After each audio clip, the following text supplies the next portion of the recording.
Olá pessoal, sejam bem-vindos a mais um vídeo e hoje vamos falar um pouquinho sobre o nosso Outubro Rosa. Isso mesmo, mês da conscientização da prevenção do câncer de mama. E aqui, nesse quadro, nós não só temos empatia, como vivenciamos isso. Então, fica comigo para esse nosso bate-papo.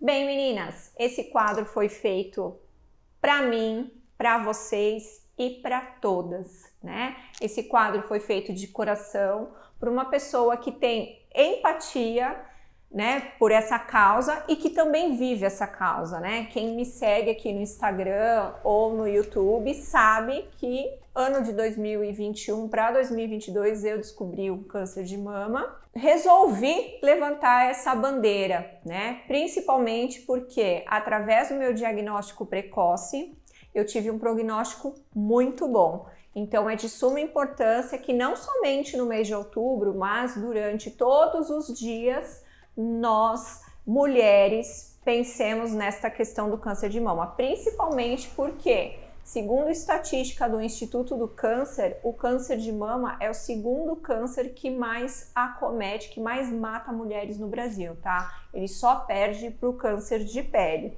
E para passar um dado aqui interessante para vocês, eu pesquisei aqui e eles colocam que a estimativa de novos casos é de 73.610 em 2022, né? E o número de mortes em 2020 foi de 18.032, sendo 207 casos em homens e 17.825 casos em mulheres. E o que eu quero dizer com isso, meninas? Quero dizer que nos dias atuais nós vivemos uma vida muito corrida e muitas vezes desconectadas de nós mesmos. Então a gente acaba se esquecendo de olhar para dentro da gente, tá? Eu tô um pouco emocionada falando disso porque o que eu tô falando para vocês é o que eu precisei fazer comigo, né? Então nessa correria de trabalho, filho, casa, enfim, cada um sabe da sua rotina e cada um sabe da rotina insana que nós estamos tendo, a gente tem perdido a conexão conosco, com o nosso feminino, com a nossa interiorização. E a gente acaba deixando de perceber o que está acontecendo conosco, com o nosso corpo, né? Então a gente acaba perdendo qualidade de vida, a gente deixa de praticar atividade física, a gente acaba sempre por praticidade optando pelos alimentos processados e tudo isso nós sabemos, né? Que fazem parte aí das estatísticas de prevenção, né? Do câncer de mama. E outra coisa muito importante que nós precisamos é nos atentar aos nossos sintomas, né? Porque 80% dos casos de câncer de mama, eles podem ser identificados pela própria mulher no exame do toque, né? Só que muitas vezes a gente acaba não conseguindo olhar para nós mesmas, né? Então, a questão de fazer o autoexame durante o banho, durante o tempo que você está passando o seu creme no corpo, de sentir se tem ou não um caroço na mama, se você tem um vermelhão, se você tem a mama dolorida, se está saindo alguma secreção do bico da mama. Essa observação é muito importante, porque isso leva a um diagnóstico precoce, tá? E eu tô querendo dizer tudo isso por quê? Porque o meu caso foi um caso de, graças a Deus, diagnóstico precoce. Então, eu já, para quem não sabe a minha história, eu desde os meus 16 anos, eu tenho um histórico de carocinhos na mama, né? E eu venho acompanhando isso com uma mastologista desde lá daquela época, da época que eu era solteira. Então eu nunca pude tomar anticoncepcional, eu sempre tive que tomar mais cuidados com a alimentação. Naquela ocasião, eu já fazia todos os exames, né? Já acompanhava com o mastologista e anualmente já fazia todos os exames preventivos. Quando eu fiz a biópsia pela primeira vez aos 17 anos, foi constatado um fibroadenoma, que é um tumor benigno, e cheguei a retirar alguns, né? E realmente foram para biópsia e foi constatado fibroadenoma, ok. Ao longo desse tempo, vim fazendo o acompanhamento. Contudo, depois da minha gestação, esses nódulos sumiram. Então foi a primeira vez na minha vida que a minha mama ficou homogênea. Então a minha mama sempre foi muito heterogênea, né? Cheia de caroços, né? Não era uma mama macia, era uma mama mais rígida, enfim. No período que eu tive as minhas gestações, que foram 2 seguidas, né? Eu tive 2 bebês, um seguido do outro, com uma diferença aí de 1 ano e 40 dias. Depois que a minha segunda filha nasceu, eu comecei a perceber que a composição dos nódulos mudaram. E aí isso preocupou, tá, pessoal? E aí era um nódulo único, um em cada mama, era bilateral, e ele foi crescendo com muita rapidez, né? Então, a cada 6 meses, eu fazia a mamografia, fazia a ressonância magnética, e uma vez por ano eu fazia a biópsia com uma agulha fina. E em 2021, houve um crescimento muito grande desses nódulos, então o meu médico, além de todos esses exames, optou pela biópsia com agulha grossa, né? A core biópsia, se eu não me engano, que chama, né? É um procedimento um pouco mais invasivo e, na ocasião, ele deu como sendo negativo, né, para carcinoma. Tudo bem, ótimo. Mas decidimos lá fazer um planejamento cirúrgico de prevenção, afinal de contas eu já era mãe, e para retirada das mamas e colocação de próteses, com já o fim de evitar um possível carcinoma, mas isso não deu tempo, né? Então, passado lá esse período, né, que como a cirurgia não tinha pressa, porque o diagnóstico era positivo, eu resolvi esperar no próximo check-up, né, nos próximos exames, até porque nessa ocasião meu pai estava bem doente e não seria possível para mim naquele momento fazer uma cirurgia desse porte. Bom, durante esse período meu pai acabou falecendo e eu fui fazer novamente os meus exames. E aí nesse momento da mamografia, bendita mamografia, mulheres, que a médica do laboratório FEME, que eu tenho que agradecer imensamente, ela foi extremamente, ela teve um olhar extremamente cuidadoso no momento do exame e pediu o telefone do meu médico e saiu para ligar para ele porque ela tinha visto algo que não tinha agradado, né? E na sequência, 5 dias depois, eu fui fazer a ressonância que confirmou o meu diagnóstico. Tá, pessoal? Então, assim, o meu caso foi um caso específico, né? Mas eu peguei no começo, então eu já vinha tratando de uma coisa, depois se transformou em outra. Ótimo. Quando saiu o diagnóstico, foi tudo muito rápido, como eu já tinha esse acompanhamento médico, já montou a equipe cirúrgica e eu já fui fazer a cirurgia e acabei tirando a mama inteira. No meu caso, eu tive um carcinoma in situ. O que é isso? É um carcinoma não invasivo, ou seja, ele não tem metástase, né? Então, ele nasceu dentro do ducto mamário, né? Que o nome dele é carcinoma ductal in situ. E esse carcinoma estava dentro daquele tumor que eu falei para vocês, que toda vez que eu fazia a biópsia, ele dava como benigno, né? E ele começou a se desenvolver ali dentro. Então, eu tirei as 2 mamas, né? Conservando apenas a questão do bico e do mamilo e coloquei na época o expansor para que toda essa peça, todo esse tumor fosse realmente levado pelo patologista e analisado para ter realmente o diagnóstico correto.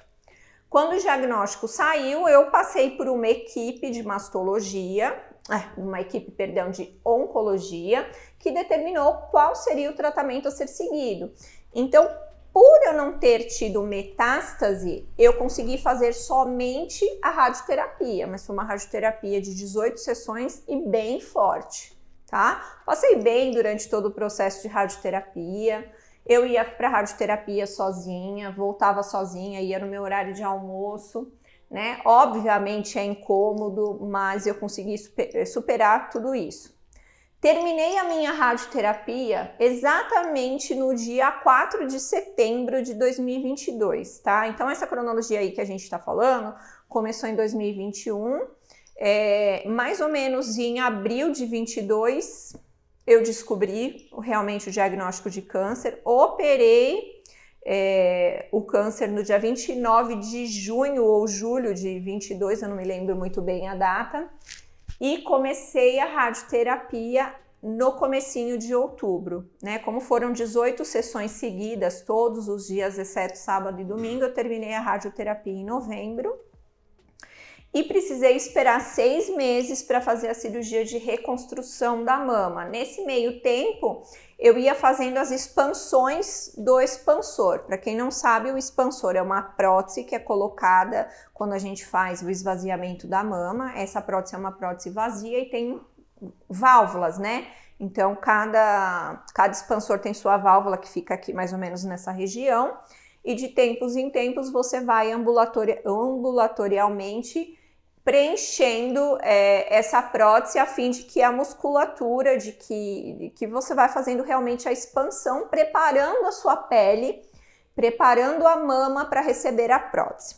Então eu fiz a minha cirurgia de reconstrução mamária no dia 29 de abril desse ano, né, encerrando aí mais um ciclo, né, e comecei a fazer o uso de tamoxifeno em janeiro, que era para evitar ter uma reincidência. E o tamoxifeno eu vou permanecer com ele, tomando ele por 5 anos. E a cada 3 meses fazendo o acompanhamento no oncologista, né, na minha equipe de oncologia. A minha cirurgia ocorreu tudo bem, contudo, 2 meses depois eu perdi uma prótese, né? Eu tive uma inflamação e aí a minha pele começou a abrir, expôs a prótese e eu perdi a minha prótese, né? Então, nesse momento eu só tô com uma prótese, né? O volume que vocês veem aqui, uma mama é minha, a outra eu acabo usando uma prótese externa que é para essa questão estética. No começo eu relutei um pouquinho, falei não, pro meu médico, falei não vou usar, eu preciso encarar essa situação, não era o que eu queria, mas é o que eu preciso passar. Mas depois de algum tempo ele me convenceu a usar essa prótese externa, até por uma questão da roupa cair legal, né? Mas isso não muda o que passa na sua cabeça, não muda o que realmente você tem passado, né? O que nós mulheres que passamos por essa questão do câncer de mama não reflete o que a gente realmente sente, né? Bom, enfim, meninas, eu perdi a prótese. E agora eu preciso esperar mais um tempo para poder recolocar a prótese. Ah, Alessandra, por que você perdeu a prótese? Tá? Depois conversando com o oncologista, conversando também com a própria equipe de cirurgia plástica, quando a gente toma determinados níveis de radiação, a pele da gente causa uma inflamação, né? Ela fica uma pele mais... gente, tô falando aqui uma linguagem popular, não sou médica, tá? A pele fica mais rígida, né? É uma pele difícil de trabalhar. E aí acabou acontecendo, né? Diz que isso não é incomum acontecer, né? Na ocasião você se pergunta, né? Nossa, mas por que justo comigo, né? Não é porque com você, é porque não com você, né? E aí você começa também a ter muitas reflexões sobre tudo isso. Mas o objetivo principal aqui é dizer para vocês não estão sozinhas, né? Existem muitos casos onde você menos imagina, só que muita gente não fala sobre esse assunto, né? Cria-se um tabu de falar eu tenho câncer, ou eu já tive câncer, ou eu estou fazendo tratamento para o câncer, né? Então, muitas vezes as pessoas que estão andando à sua volta na rua, no seu dia a dia, a gente olha para elas e não diz. E às vezes elas estão passando por aquilo que você também está passando, né? Então hoje quando eu ando na rua, que eu me vejo caminhando, eu começo a perceber que as pessoas ao meu redor não sabem o que eu tenho. E quantas mulheres daquelas que estão cruzando o meu caminho, será que também não passam por isso, né? E aí, uma coisa importante, né? Primeira coisa, diagnóstico precoce salva vidas. Quanto antes você descobrir esse diagnóstico, melhor o prognóstico, melhor o tratamento, maior a chance de cura. Então, não se conecte com você, ame-se, se priorize, né? Encontre aquele tempinho para você se cuidar, para você fazer o seu autoexame e achando alguma coisa, perca assim um dia. Porque com essa doença eu aprendi duas coisas. Primeiro, ninguém é insubstituível. Segundo, tudo passa, né? Então, quando você acha que você está no meio do olho do furacão, daqui a pouco você vai dando tempo ao tempo, quando você vê, passou, né? Passou, vai melhorando a situação, você vai colocando a cabeça em ordem, vai se readaptando, você começa a perceber uma mobilização das pessoas para te ajudar, né? Principalmente os familiares e a equipe médica. Eu tive uma sorte muito grande de ter uma equipe médica muito boa junto comigo. Tenho essa sorte, agradeço todos os dias a Deus isso. E perseverar, né? Porque a gente tem duas escolhas, né? A doença acomete a gente, a doença não é uma coisa anormal, a doença é uma coisa natural, faz parte da vida do ser humano. Alguma vez na vida você vai adoecer, né? E aí a gente tem duas ações, né? Uma, ou se entregar a ela, se prostrar, ou duas, entrar para a ação, né? No meu caso, eu tenho 2 filhos pequenos, eu quero ver os meus filhos crescerem, então eu parti para ação, né? Que é o fazer o que tem que ser feito, né?